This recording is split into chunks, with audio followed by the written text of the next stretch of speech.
أسعد الله مساءكم متابعينا وحياكم الله وأينما كنتم. هالمرة بندخل على المطبخ السوداني. المطبخ السوداني ما شاء الله طلع غني غني غني في الطبخات الجميلة واللذيذة والتكنيكات الممتازة. اليوم راح نسوي دمعة الدجاج بالقراصة. دمعة الدجاج هي عبارة عن يخنة دجاج أو مرق دجاج ثقيل ومعاه خبز يسوونه بطريقتهم على التاوة. طريقة حلوة وجميلة، ودخلت أمس على معظم الطباخات السودانيات في السودان وخذينا التكنيك، وإن شاء الله نراويكم إياها. دمعة الدجاج في القراصة، خلونا نشوفها. هذه المكونات اللي انتم شايفينها. عندي 3 دجاجات مقطعين منزوعين الجلد منظفين تمام ومغسولين بماء حار، تعودت اغسلهم بماء حار. بصل جوانح تقريبا 5 بصلات كبار. تحتاج هذه الطبخة إلى بصل، زيت إذا احتجنا، ويمكن ما نحتاج زيت بس بحط شوية أنا. عندنا البهارات لأول مرة مع الدجاج ناخذ الدارسين اللي هو القرفة والهيل والغار، وعندنا هنا فلفل أسود والكمون والبابريكا والكركم والكزبر، البهارات الناعمة، ملح ومعجون وطماط. أما هذه مكونات الدمعة. الحين نبي مكونات القراصة. عندنا 2.5 كوب طحين أبيض، عندي بيكنج باودر وخميرة وسكر وملح وماء.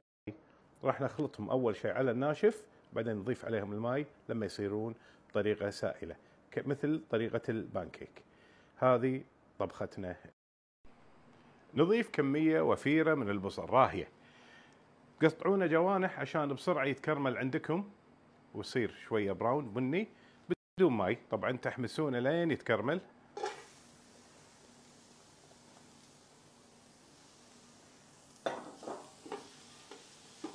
هذه الطريقة.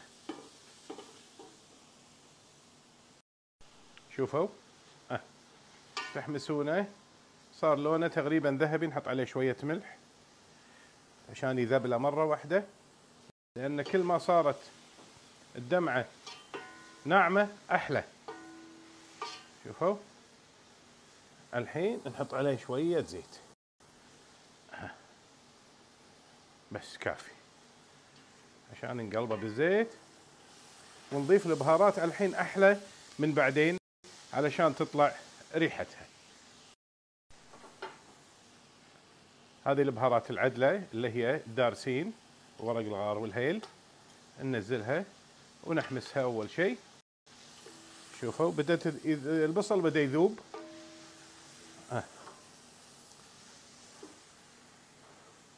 عندنا الكمون، كركم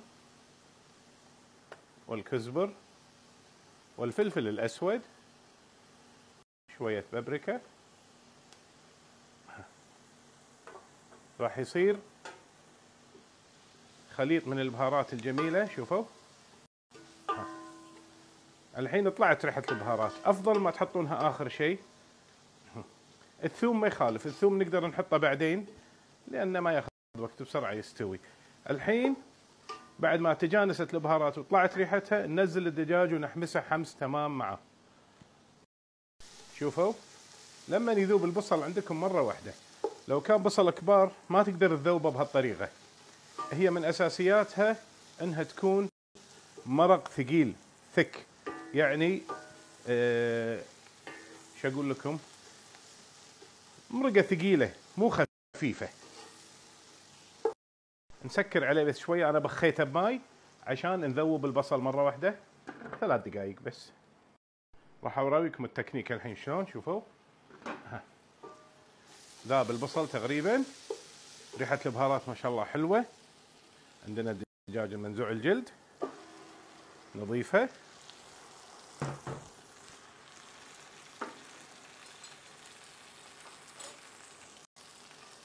ونبتدي نحمسه تمام.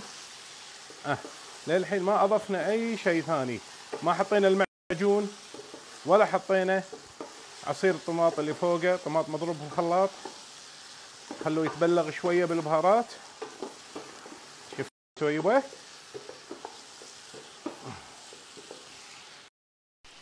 حمسناه. الحين نضيف الثوم.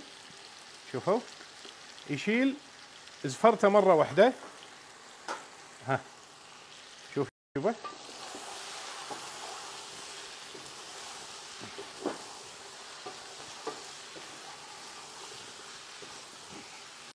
قصر على الشولة ونخليه شوية 3-4 دقائق.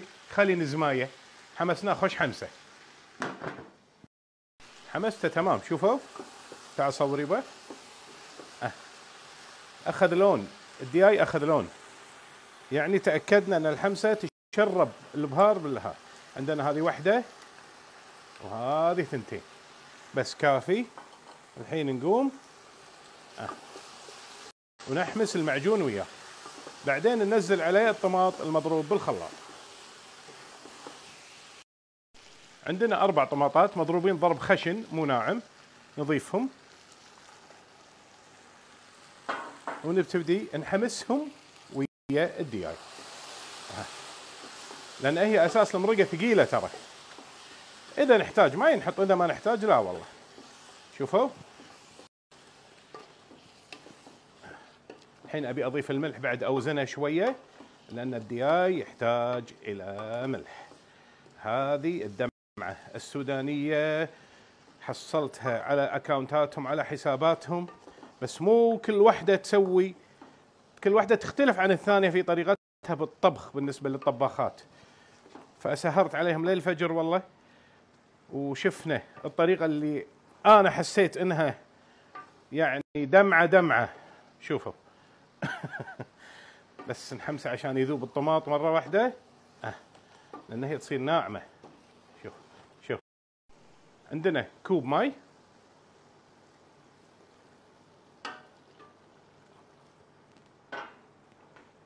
ملعقه ملح، هذه نص ملعقه وهذه ملعقه كامله. خلاص نسكر عليها 35 دقيقه. اذا احتاجت ماي تحطونها لما يستوي الدجاج تمام. راح نراويكم الحين طريقه القراصه السودانيه، شلون مسوينها بطريقه حلوه تصلح حتى حق المكاشيت. راح نشوفها الحين. شوفوا تاكدنا الحين منه تمام. تجانس، سكر عليه، قصر على النار وخله 35 دقيقه. القراصه عباره عن اقراص يسوونهم على التاوه. 2.5 كوب من الطحين الابيض، خميره ملعقه كبيره، بيكنج بودر ملعقه نفس الشيء، سكر والملح. نخلطهم على الناشف حتى يتجانسون تمام.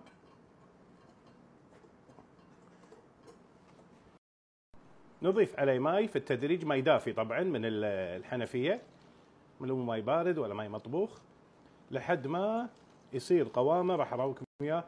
الماي بدون يعني عيار، انت تقدر بروحك تعرف طريقه القوام. راح اراويكم القوام ماله الحين. اهم شيء انك تخلطه تمام. في ناس يحطونه بالبلندر، لا خلاط يدوي بالمضرب الشبك هذا، لحد ما شوفوا بدا ينشف. نرد نضيف الماي لحد ما يعطينا القوام اللي احنا نبيه، علشان راح نصبه صب على التاوه. تستمرون في التحريك. شوفوا لحد ما التكتلات كلها تروح ويصير عندكم القوام. هذا قوام القراصه. نخليه بس نص ساعه يتخمر مع الخميره والبيكنج بودر، يتجانس تمام. اللحفه في النايلون وبعدين نشوف طريقته. بعد مرور 35 دقيقه ما شاء الله. شوفوا لا تحركونها. شوفوا الخثاره مالت الطماط والبصل والمعجون. دمعة دجاج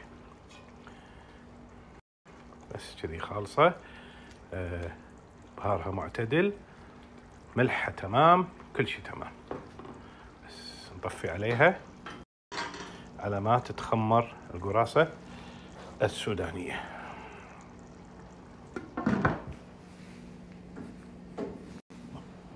كذي جاهزة.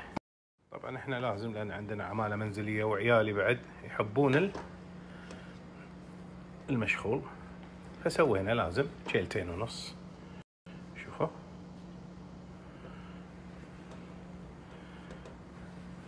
بس يبقى خلنا ننشبه علشان ما يرك علينا. طبعا هذا ما له علاقة بالطبخة، بس احنا ككويتيين هذا لازم سيد المائدة، يعني العيش. ايوه مهما سوينا مهما طبخنا نرد ونروح عليه، ما في فايدة.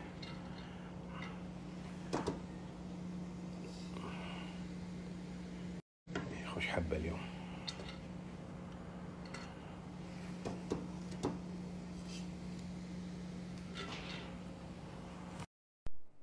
صار لها 40 دقيقة. تعرفون نظام الدوسة الهندية نفس الشيء، ريحة الخميرة مبينة، بس تحركونها شوية كذي. شوفوا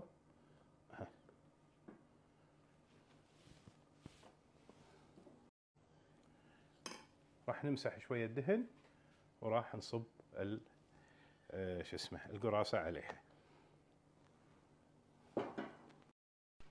نحط عليها شوية زيت يبا، مو وايد، بس كذي يبا.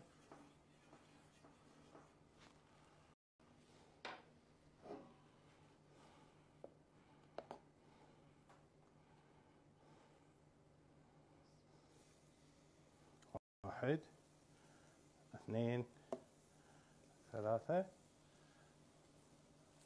تسوي بهذه الطريقة وتلقونها بروحها تكبر. شوفوا يبا، قلت لكم نفس طريقة الدوسة الهندية.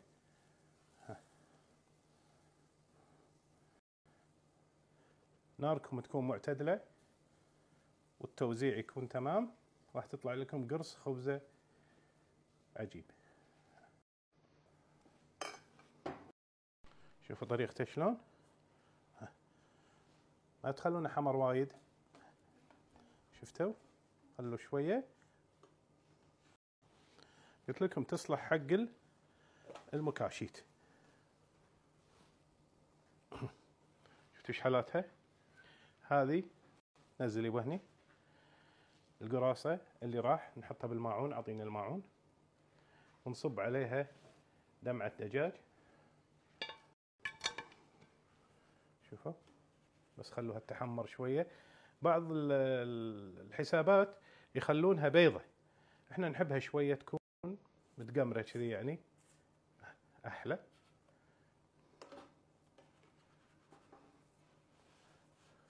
شفتوها؟ نسوي الثانية. واحد اثنين ثلاثة. تبتدي عملية فرد العجين بهذه الطريقة. شوفوا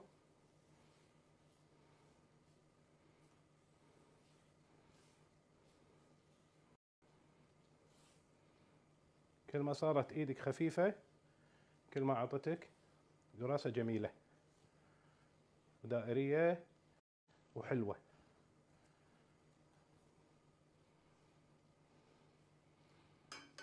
اتركها شوية بس تحمر ونقلبها.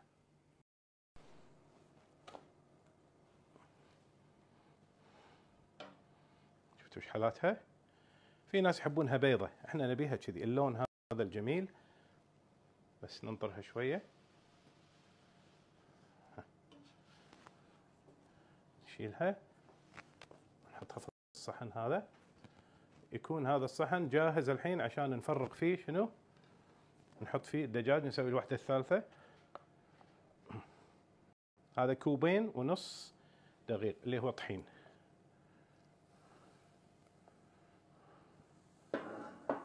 عملية الفرد الخفيفة الجميلة هذه حتى حق البر تصلح، يعني حق المكاشيت نفس طريقة المصابيب، بس هذه فيها خميرة. المصابيب ما نحط خميرة احنا فيها.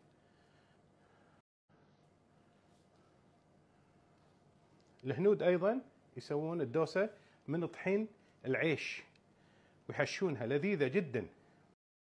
بسم الله، ايش رايكم؟ شيء فاخر. بسم بسم الله. باقي بعد شوية، خلنا نخلصها مرة واحدة.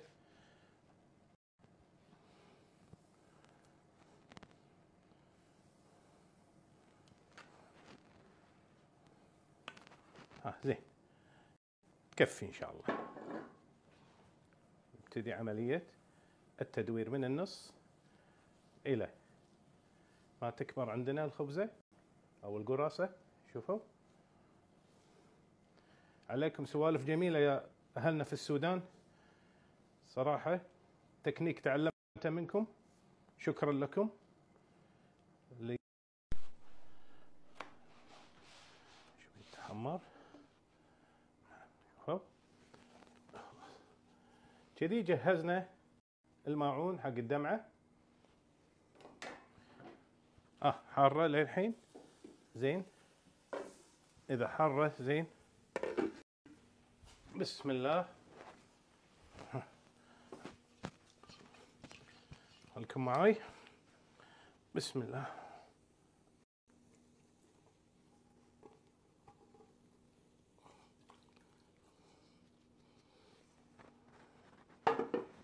بس خلوني أعدلها لكم وراويكم إياها مضبوطة. وهذه طبخة أهلنا في السودان، دمع الدجاج بالقراصة، طريقة الخبز اللي انتم شفتوه، التكنيك مال الدجاج الخاثر. صراحة الريحة وانا ما تريقت، فراح يستمتعون فيها الاولاد الحين. خلوني اصورها لكم، ايش رايكم؟ اعطونا رايكم، خلوني اجربها. ناخذ صدر، ما نبي فخذ، نبي صدر مع الخلطة الجميلة هذه. وناخذ شوية من القراصة. شوفوا، اوه ذايبة ذايبة مرة واحدة. بسم الله.